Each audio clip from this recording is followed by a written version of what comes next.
All right, grade 3-4s. Today we are going to, or I am going to read you the Lorax. And we've been talking a lot about making connections when we're reading. And today I'm going to have you make a connection between a text, which is the Lorax, and the world. So as I'm reading, I want you to think about ways that text to world connections can be made in this book.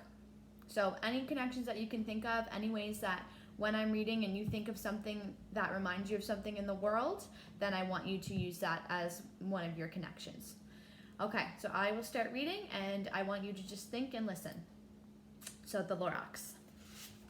And this is by Dr. Seuss.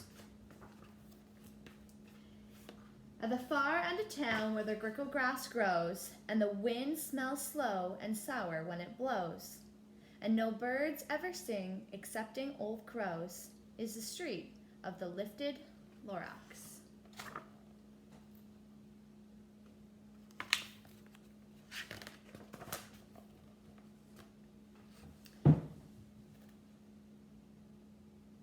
And in the deep grickle grass, some people say, if you look deep enough, you can still see today where the Lorax once stood, just as long as it could before somebody lifted the Lorax away. What was the Lorax, and why was it there? And why was it lifted and taken somewhere? From the far end of town where the grickle grass grows. The old Onceler still lives here. Ask him. He knows.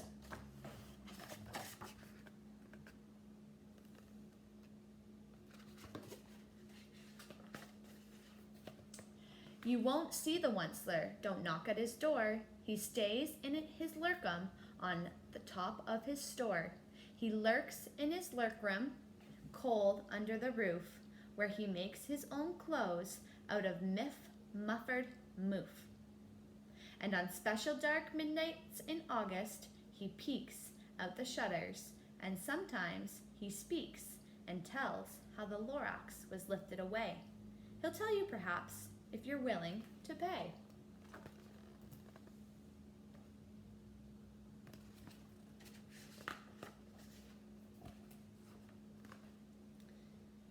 On the end of a rope, he lets down a tin pail, and you have to toss in 15 cents and a nail, and a shell of a great-great-great-grandfather snail.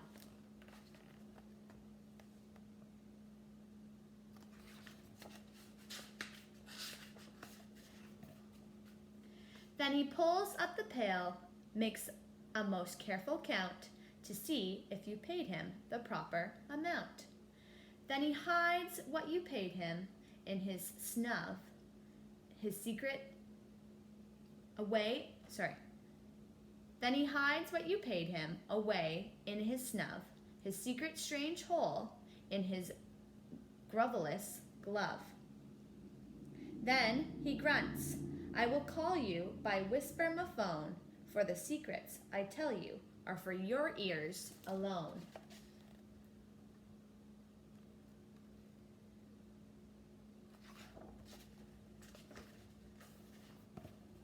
Slup! Down slups the whisper-ma-phone to your ear, and the old Onceler's whispers are not very clear, since they have to come down through a snurgly hose, and he sounds as if small bees are up his nose. Now I'll tell you, he says, with his teeth sounding gray, how the Lorax got lifted and taken away. It all started way back, such a long, long time back.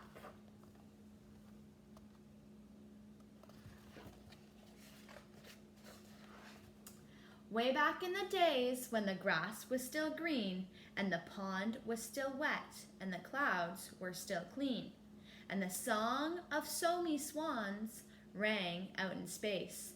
One morning I came to this glorious place, and I first saw the trees, the truffula trees, the bright-colored tufts of the truffula trees, mile after mile in the fresh morning breeze.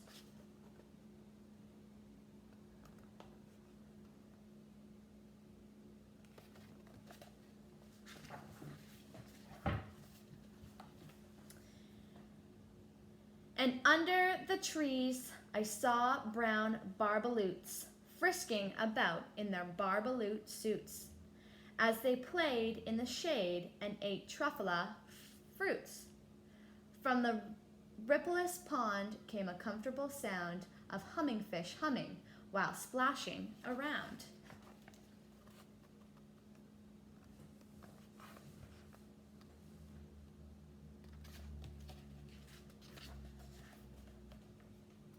But those trees, those truffula trees.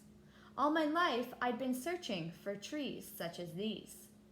The touch of their tufts much softer than silk, and they had a sweet smell of fresh buttery milk.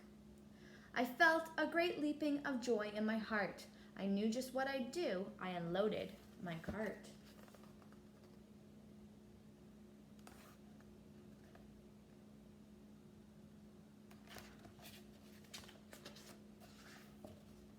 In no time at all, I had built a small shop. Then I chopped down a truffula tree with one chop. And with great skillful skill and with great speedy speed, I took the soft tuft and I knitted a theed.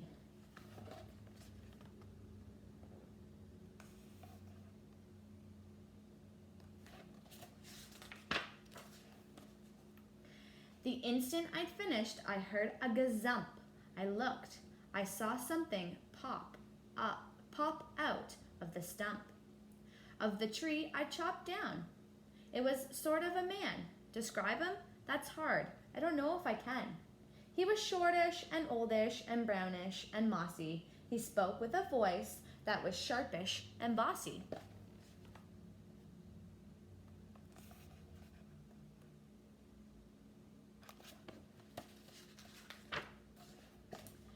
Mister, he said with a sawdusty sneeze, I am the Lorax. I speak for the trees. I speak for the trees have no tongues. And I'm asking you, sir, at the top of my lungs. He was very upset as he shouted and puffed. What's that thing you've made out of my truffula tuft?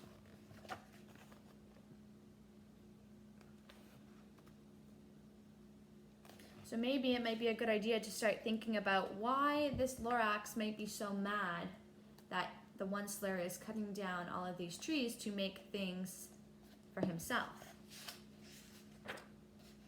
And maybe think about how that connects to our world today. Look, Lorax, I said, there's no cause for alarm. I chopped just one tree. I'm doing no harm. I'm being quite useful. This thing is a need.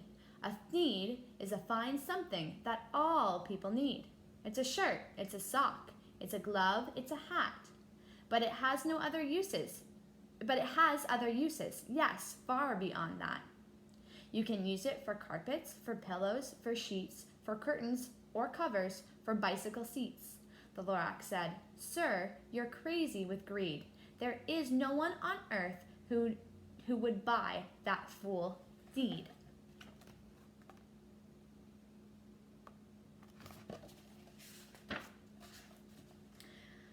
But the very next minute, I proved he was wrong.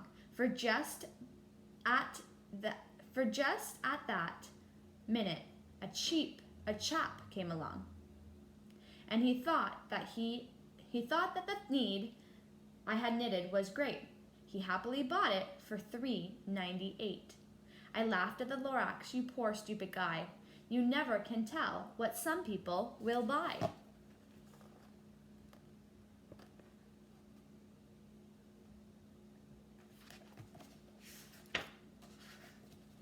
I repeat, cried the Lorax, I speak for the trees. I'm busy, I told him. Shut up, if you please. I rushed across the room and in no time at all built a radio phone. I put in a quick call. I called all my brothers and uncles and aunts and I said, listen here, here's a wonderful chance for the whole Onceler family to get mighty rich. Get over here fast, take the road north niche, turn left at Weehawken, sharp right at South Stitch.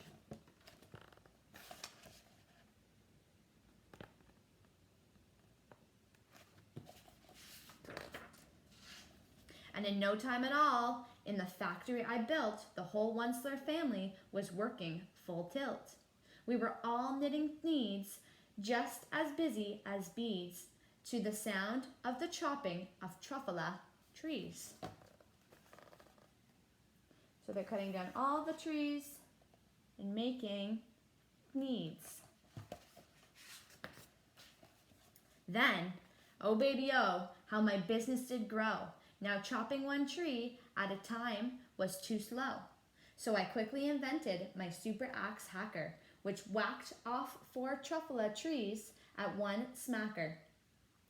We were making needs 4 times as fast as before, and that Lorax, he didn't show up anymore.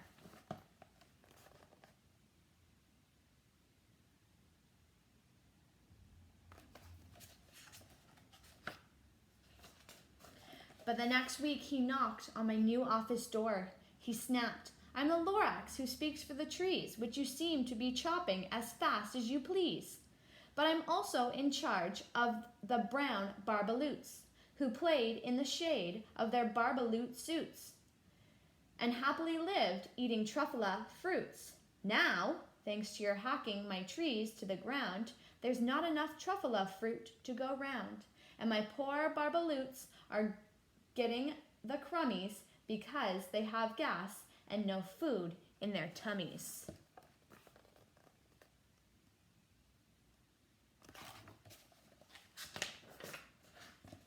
They love living here, but I can't let them stay. They'll have to find food, and I hope that they may.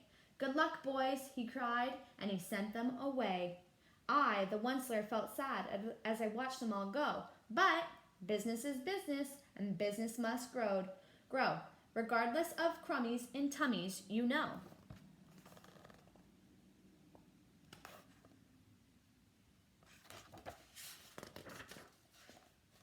I meant no harm, I most truly did not, but I had to grow bigger, so bigger I got. I biggered my factory, I biggered my roads, I biggered my wagons, I biggered my loads of the needs I shipped out. I was shipping them forth to the south, to the east, to the west, to the north. I went right on biggering, selling more needs, and I biggered my money, which everyone needs.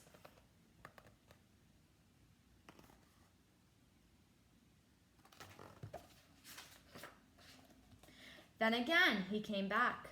I was fixing some pipes when the old nuisance Lorax came back with more gripes. "I am the Lorax," he coughed and he whiffed. He sneezed and he snuffed. He snarled and he sniffed. "Onceler," he cried with a cruffish croak. "Onceler, you're making such a smogless smoke. My poor somy swans, why, they can't sing a note. No one can sing who has smog in his throat."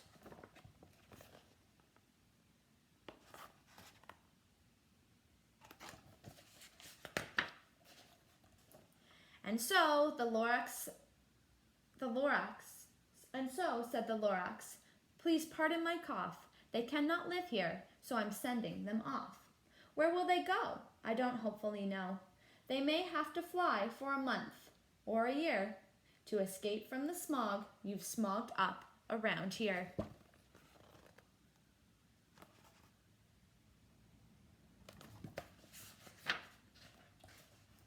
"What's more," snapped the Lorax. His dander was up. "Let me say a few words about Gluppity Glup. Your machinery chugs on, day and night without stop, making Gluppity Glup, also Schloppity Schlop. And what do you do with this leftover goo? I'll show you, you dirty old Onceler man, you."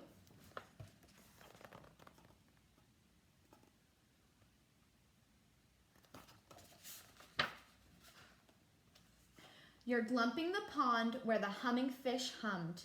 Now, no more can they hum, for their gills are all gummed. So I'm sending them off. Oh, their future is dreary. They'll walk on their fins and get woefully weary, in search of some water that isn't so smeary."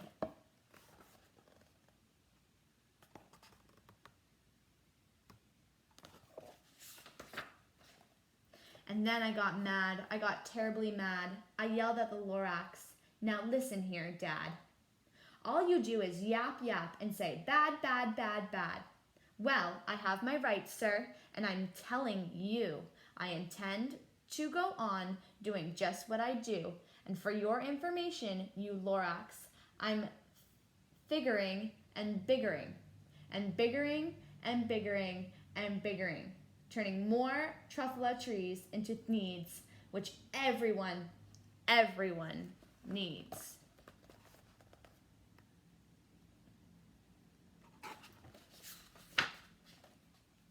And at that very moment, we heard a loud whack. From outside the fields came a sickening smack of an axe on a tree.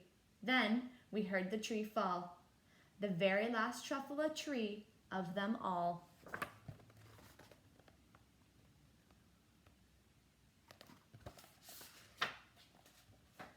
No more trees, no more needs, no more work to be done. So in no time, my uncles, my aunts, everyone all waved me goodbye. They jumped into my cars and drove away under the smoke-smuggered stars.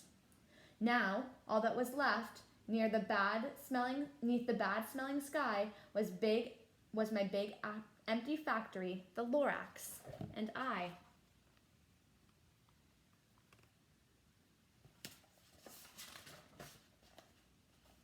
The Lorax said nothing, just gave me a glance. Just gave me a very sad backwards glance. And he lifted himself by the seat of his pants, and I'll never forget the grim look on his face when he hoisted himself and took leave of this place, through the hole in the smog without leaving a trace.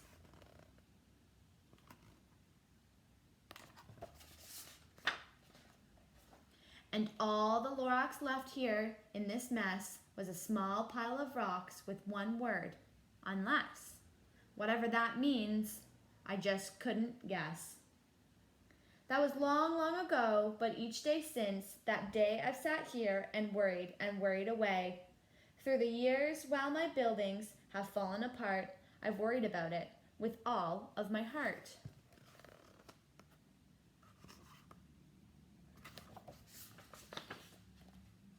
But now, says the Onceler, now that you're here, the word of the Lorax seems perfectly clear. Unless someone like you cares a whole awful lot, nothing is going to get better. It's not.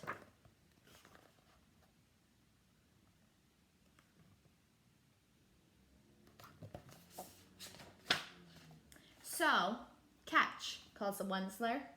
He's let something fall. It's a truffula seed, and it's the last one of all. You're in charge of the last of the truffula seeds, and the truffula trees are what everyone needs. Plant a new truffula, treat it with care, give it clean water, and feed it fresh air. Grow a forest, protect it from axes that hack. Then the Lorax and all of his friends may come back. And that is the end. So now, like I said before, what I would like you to do is I want you to think of a connection that you can make between the Lorax and something that is happening in our world. To think about everything that happened in the book, everything that the Lorax stood for, everything that the Onceler did. Maybe think about where you would fit in that scenario. What would you do if you were given the truffula seeds? Would you care? Would you help protect? How can you make a connection to this book? And how can you make a connection to this book and to the world around us? Okay, so follow the rest of the instruction in the content, and that's your read aloud for today. Have a good day, guys.